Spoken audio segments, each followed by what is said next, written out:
당신은 나에게 행복하냐고 물었다. 그 물음에 바로 대답하지 못했다. 내가 행복한지 아닌지를 판단하기 어려웠기 때문이다. 그 판단을 하려면 먼저 행복이 무엇인지를 알아야 한다. 내가 욕망하는 것, 갈망하는 것을 다 손에 쥐는 게 행복인가? 일상의 안녕들이 지속하는 것, 가족과 화목하게 사는 것, 건강과 좋은 인간관계를 유지하는 것, 그런 것들이 안락한 삶의 조건이 될 수는 있을 테지만 행복의 전부는 아닐 것이다. 행복한 최굴림. 네, 오늘은 철학을 통해서 궁극적인 행복의 의미를 되짚어 볼 수 있는 그런 책을 한 권 소개해 드리도록 하겠습니다. 장석주 작가의 어느 날 니체가 내 삶을 흔들었다입니다. 저자는 대추 하나리란 시로도 잘 알려진 시인이시죠. 책을 통해서 니체의 철학이 우리 삶에 어떤 영향을 주는지, 그리고 철학을 통해 배우는 삶의 양식을 한번 알아보도록 하겠습니다. 이 책은 단순한 철학책이 아니라 삶의 지혜를 찾고자 하는 이들을 위한 특별한 안내서가 될 수도 있겠습니다. 니체는 철학자를 넘어선 철학자이죠. 그는 문명치료사, 또 철학의 테러리스트, 서양의 붓다라고도 불립니다. 이 책의 저자인 장석주 작가는 청년 시절 니체의 짜라투스트라는 이렇게 말했다를 접하며 큰 울림을 받았다고 합니다. 그는 그 책을 여러 번 읽었고 니체의 철학이 그의 방황하는 청춘에 벼락처럼 꽂혔다고 해고합니다. 니체의 사상이 그에게 삶의 새로운 시각을 열어주었고 내면의 혼돈을 긍정하며 살아가는 법을 가르쳐줬다고 합니다. 또 저자는 니체의 철학을 통해 웃는 법, 춤추는 법, 운명을 사랑하는 법을 배웠다고 합니다. 그는 니체를 방랑하는 자이자 또 산을 오르는 자라고 표현하며 니체 철학이 그의 삶을 어떻게 변화시켰는지 이야기하고 있습니다. 이 책은 니체 철학의 정수를 전달하려는 것이 아니라 삶에 대한 깊은 통찰과 지혜를 찾고자 하는 이들에게 영감을 주고자 합니다. 그럼 책 내용의 일부를 함께 살펴보도록 하겠습니다. 철학자에게 행복을 묻다. 평온한 가을 아침이다. 어젯밤 공중에 떠있던 달은 사라졌다. 간밤에는 잠을 잘 잤다. 덕분에 편두통은 없고 팔과 다리는 멀쩡하다. 아침 식사는 간단하게 마셨다. 지금 고양이 한 마리가 내 발 아래서 몸을 둥글게 만든 채로 잠들어 있다. 나는 창밖을 바라본다. 내가 보는 풍경 속에 나무 한 그루가 서 있고 그 나무는 잎이 무성하다. 햇빛이 그 나무를 축복하고 있듯이 감싸고 있다. 햇빛이 투과하는 나뭇잎은 아주 밝은 연두색이다. 나뭇잎은 투명하고 환한 빛으로 반짝일 때 내 안에 있는 근심의 부피가 그리 크지 않아 견딜만 하고 나는 낙관적이 되어 세상은 대체로 살만하다고 느낀다. 눈은 저 멀리 있고 추위가 닥치려면 멀었다.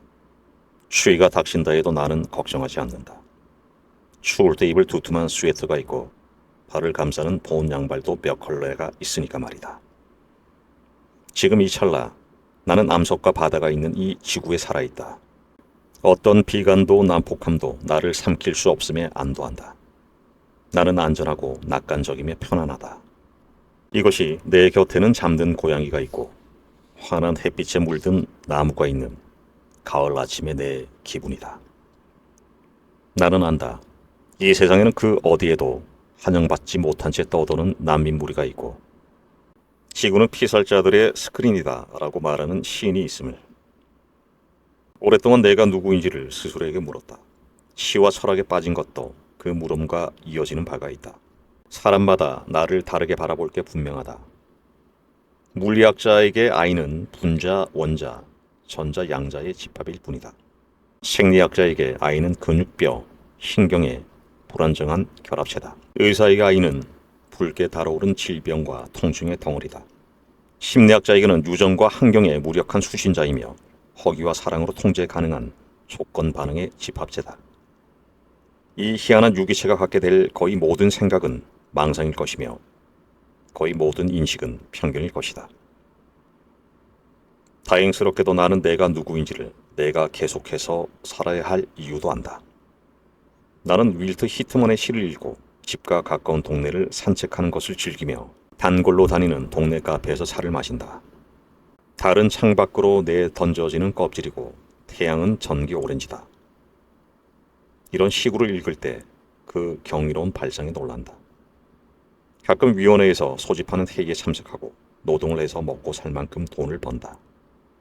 세금과 국민 의료 보험료와 기타 공과금을 연체하지 않는다. 다행이다. 나는 남선나무를 비롯한 식물 몇 그루를 기르고 타인의 안녕과 기쁨에도 관심을 기울일 만큼 여분의 힘이 있다. 나는 기후변화를 걱정하고 전 세계에 퍼지는 전염병을 걱정하고 갑자기 치솟은 집값이 폭락할 것을 걱정한다. 하지만 오늘 아침 내 혈압은 정상이고 식후 혈당도 안정적이다. 니체의 책을 꽤 여러 달 동안 집중해서 읽고 있는 중이다. 나는 그대의 사상과 감수성 뒤에 강력한 지배자가 있다.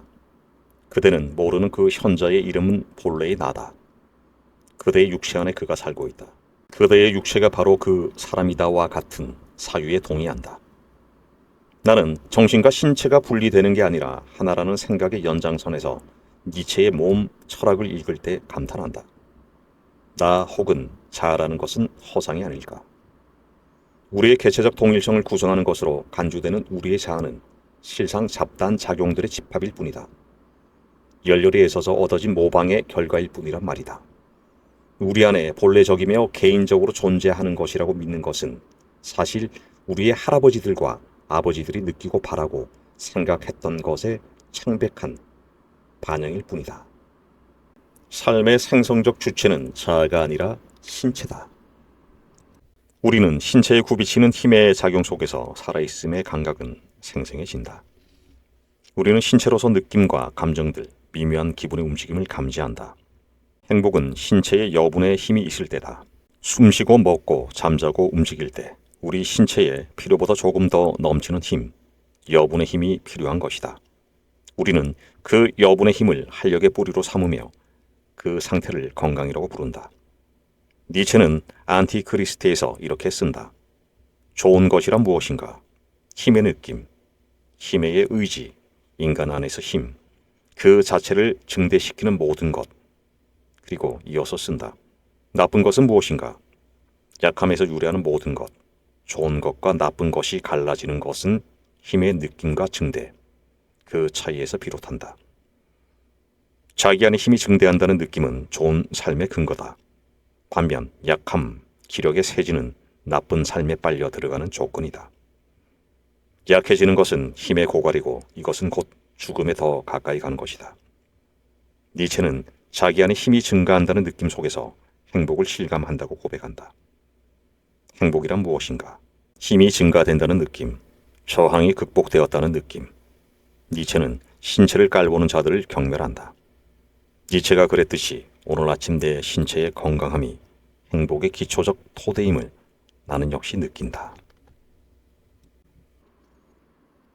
내가 자라투스트라를 처음 읽은 것은 제도권에서 이탈한 채 떠도는 불황 청년 시절이다. 한 줌의 지혜도 얻지 못한 우둔한 소에 지나지 않았던 나는 가난과 지적인 남루함을 부끄러워하며 아무런 갈망도 없이 의기소침에 빠진 채 르네상스나 필하모니, 전원, 크로이셰 같은 음악 감상실 문턱이 닳도록 들락거렸다. 무엇을 하며 살아야 하나? 햇빛이 반짝거리는 어느 날 거리를 걷다가 돌연 이렇게 살아서는 안 되겠다는 생각이 들었다. 누군가의 소개로 중학교에 다니는 한 소녀의 가정교사를 하게 되었다. 벌이가 없던 내게 고정 수입이 생긴 것이다. 나는 한 달치 가정교사 급여를 받아 영어 학원에 가서 수강 신청을 하고 영어 시사 주간지를 강독하는 수업에 참여했다. 수강생은 유학을 준비하는 대학생이거나 이민을 떠나려는 성인들이었는데 강의 속도를 따라가기가 벅찼지만 빠지지 않고 꾸역꾸역 나갔다. 소녀가 학교에서 돌아오는 오후에는 소녀의 집에서 소녀의 뒤처진 영어와 수학 공부를 도왔다. 소녀의 집은 2층 양옥이었다. 소녀의 집에서 길을 건너면 고궁이 있고 바로 옆집은 앙드레 김 의상실이었다. 양옥 2층에서 내려다보면 가끔 앙드레 김 의상실을 찾은 연예인의 얼굴도 눈에 띄었다. 소녀는 피아노를 배우고 있었는데 피아노 교습에도 학업에도 별로 흥미를 못 느끼는 눈치였다. 어느 날 시장 건투를 지나가다가 헌책방에 들렀다. 그 헌책방에서 자라투스트라는 이렇게 말했다라는 책을 손에 넣었다. 니체라는 철학자 이름은 기동량으로 알았지만 그의 책을 읽은 적은 없었다. 니체 철학에 대한 기초 학습도 없이 그렇게 읽은 자라투스트라는 도무지 무슨 소리인지 알아들을 수가 없었다. 참 이상한 책이군 하곤 심드렁한 채로 책을 넘기다가 번쩍 눈이 크게 떠졌다. 들순간 날숨이 빨라지고 심장이 북을 치듯 둥둥 울렸다. 책벌레가 되지 말라. 책을 뒤적거리지 않으면 생각이 떠오르지 않는 그런 사람이 되지 말라. 그는 스스로 생각할 줄 모르는 독서가에 불과하다. 책벌레는 박학다식하지만 자기 고유의 사상을 만들지 못한다. 위대하고 위험한 사상은 독서만으로 만족하는 것이 아니라 삶을 결정하고 느끼는 것에서 출발한다. 책벌레가 되지 말라. 이것은 내게 하는 충고이군. 이 책 저 책 가리지 않고 읽는 동안 내 머릿속은 잡학으로 채워지고 있었던 것인가. 불현듯 좀쓰는 책벌레가 되는 길에 덜어서 있는 내 모습이 떠올랐다. 작은 벌레가 살 속에 머리를 박고 흡혈을 하듯이 사흘밤을 꼬박 세우며 자라투스트라를 다 읽었다. 창밖이 환해지는 새벽녘 그의 책의 마지막 장을 덮는 순간 벅찬 기쁨이 가슴을 채웠다. 유레카라고 소리 지르고 싶은 욕구를 겨우 누르고 아직 어두운 새벽거리로 나왔다. 추운 겨울이었던가 매운 바람이 부는 거리 한 모퉁이에서 벌겋게 타오르는 모닥불 주변에 옹기종기 모여 추위를 피하는 사람들 보았다. 아마도 거리의 청소부들인 듯 했다. 나는 그들을 지나쳐 걸어갔다. 그 뒤로 우상의 항온, 반시대적 고찰, 비극의 탄생 따위를 읽다가 자라투스트라를 다시 찾아 읽곤 했다. 내게 자라투스트라가 준 선물은 갈망과 용기다. 자라투스트라는 이렇게 말한다. 어느 때고 너희들이 원하는 것을 행하라. 그리고 너희들은 그에 앞서 원할 줄 아는 자들이 되어야 한다. 무언가를 원할 줄 아는 자가 되어야 한다. 나는 작가가 되고 싶었다. 내 주위에는 나를 작가로 끌어줄 단 한 사람도 없었다. 나는 혼자 시립도서관에 기웃거리며 이 책 저 책을 낭독하며 푸른 노트에 글을 끼적이었는데 그게 제대로 된 글인지를 가늠할 수가 없었다. 다시 자라투스트라는 말한다. 나는 차디찬 영혼, 당나귀, 눈먼 자, 술 취한 자를 두고 담대하다고 말하지 않는다. 오히려 두려움을 아는 자, 그러면서도 그 두려움을 제어하는 자, 긍지를 갖고 심연을 바라보는 자가 용기 있는 자였다. 내게도 나를 극복할 용기가 있었던가. 나는 할 수 있는 게 아무것도 없다는 생각에 적나라한 생존 경쟁에 나서려는 의지조차도 없었다. 나는 선량하지도 사악하지도 않았다. 지금 돌이켜보면 내게 있던 건 한 줌의 자기 연민과 무력감뿐이었다. 이렇게 살아서는 안 된다는 날카로운 자각이 내 안에 잠든 용기를 일깨웠다. 가자, 세상으로 가서 부딪혀보자. 자, 저 알 수 없는 나의 미래를 향해 날아가자. 동일한 것에 영원한 핵이. 하루가 가고 또 다른 하루가 밝아온다. 날짜가 바뀌었을 뿐 달라진 것은 없다. 어제 뜬 태양이 오늘도 떠오른다. 한 주가 가면 또 다른 한 주가 오고 한 계절이 가면 또 다른 계절이 돌아온다. 봄이 오면 새싹이 돋아나고 여름까지 잎과 가지가 무성해지다가 가을이 되면 시든다.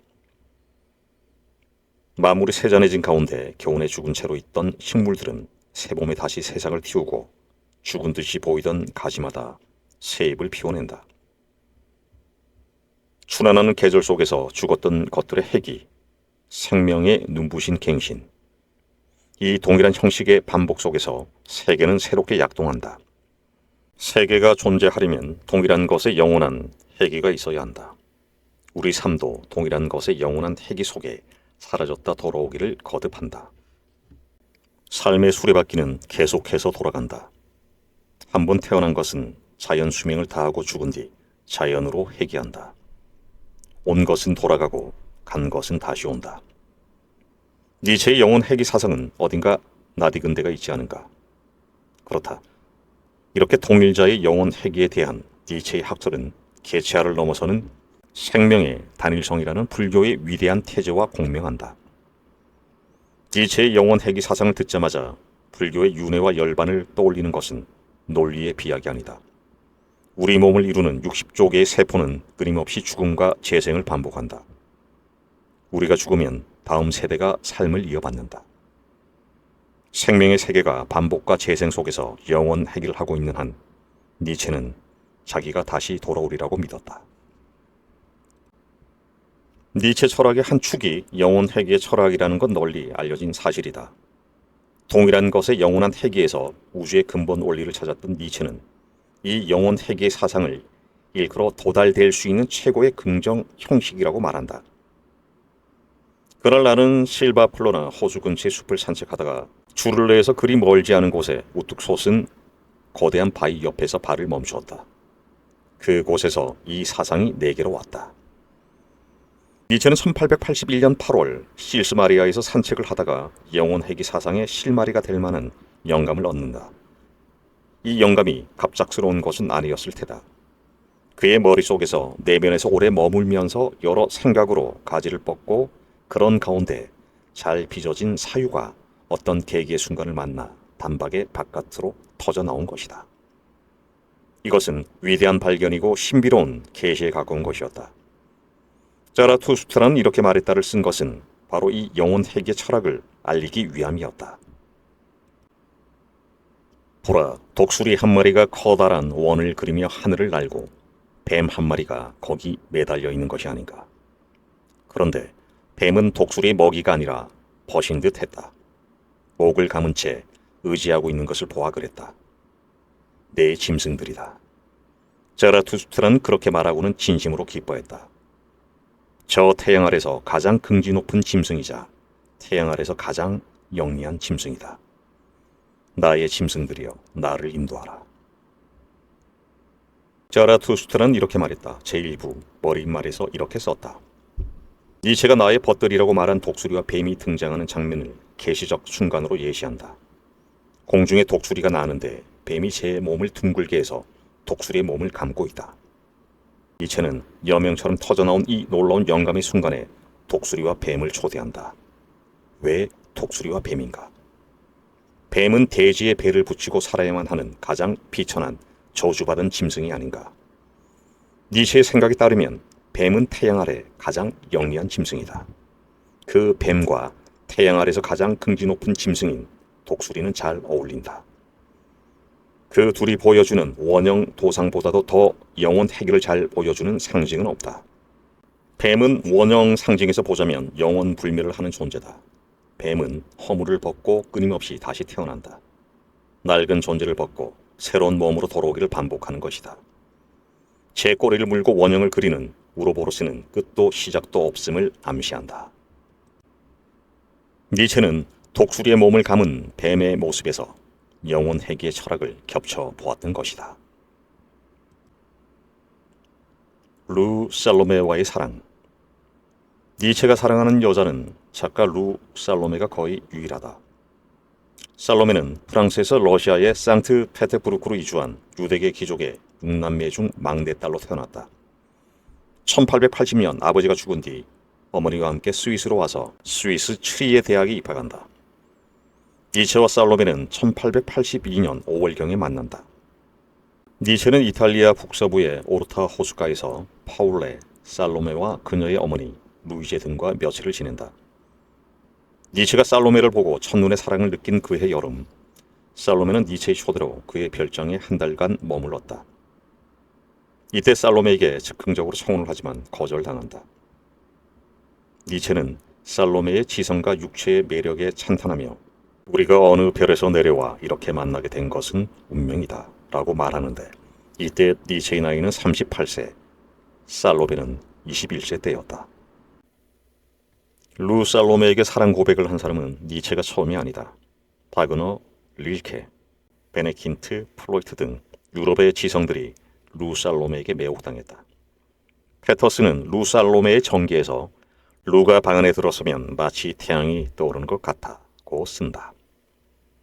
살로메는 취리 대학에서 비교 종교학과 예술학을 전공한 작가로 재능과 빼어난 미모를 다 갖춘 보기 드문 여성이었다. 누구나 한 번 보면 사랑에 빠질 만한 살로메는 18살 때 자신에게 지적 세례를 퍼부은 아버지 뻘인 43살의 기혼자인 헨드릭 길로트에게 빠진다. 살로메는 막 피어나는 여성의 생동감으로 스승에게 다가간다. 스승의 서재에서 그의 무릎에 앉아 넘쳐 흐르는 사랑을 퍼붓지만 길로스가 청혼을 하자 거절하고 떠난다. 그의 방에서 일하던 어느 날 그는 갑자기 그녀를 포옹하면서 사랑을 고백하고 아내가 되어달라고 속삭였다. 루는 깜짝 놀랐다. 다시금 한 세계가, 이성과 정신의 세계가 무너졌다. 한 신이 또다시 쓰러졌다. 모든 것이 변했고 그녀의 애정은 순박성을 잃었다. 살로메는 니체의 제자이자 친구인 파울레에게 청혼을 받았을 때도 거절하고 니체의 청혼마저도 거절한다. 살로메는 누구에게도 속박되는 걸 원치 않았다. 살로메는 파울레에게 청혼을 거절하면서 대신 두 남자와 한 여자의 관계를 요구한다. 파울레가 살로메를 니체에게 소개한 그 무렵 어느 사진관에서 세 사람이 마차를 사이에 두고 찍은 사진이 남았다. 살로메는 두 남자의 뒤에서 채찍을 들고 서 있다. 이 사진은 매우 상징적이다. 마차 앞에 두 남자는 말로, 마차 뒤에 선 살로메는 채찍을 든 말의 조련사로 연출된 것이다. 이런 구도를 연출한 것은 니체 자신이다. 세 사람은 기묘한 삼각관계를 이어가다가 베를린으로 돌아가 살로메가 파울레와 동거를 시작하면서 이 관계는 깨지고 만다. 두 사람의 동거 소식은 니체에게 큰 충격을 준다. 살로메는 동거를 하는 중에 41살 된 카를 안드레아스라는 동양 언어학자의 청혼을 받아들여 전격적으로 결혼한다. 안드레아스는 살로메에게 결혼을 해주지 않으면 자살하겠다고 협박을 하고 자살 소동을 벌인 끝에 허락을 받아낸다. 살로메는 잠자리는 하지 않고 다른 남자와의 교제를 허락한다는 조건으로 안드레아스와 결혼하는데 이때 살로메는 26살이었다. 파울레는 이 충격과 슬픔을 이기지 못하고 4년 만에 바닷가 절벽에서 뛰어내려 자살을 택한다. 알려진 바로는 살로메는 동거인이나 결혼 상태에 있는 이들과는 어떤 육체 관계도 갖지 않았다고 한다. 니체는 살로메와의 사랑을 우주적 사랑이라고 언급하며 자신이 강란하는 미치광이의 제정신으로, 즉 저주받은 자의 전형적 관계로 사랑에 빠졌다고 쓴다. 다 알다시피 니체의 사랑은 무참하게 거절당한다. 사랑이 컸던 만큼 상실감도 엄청났다.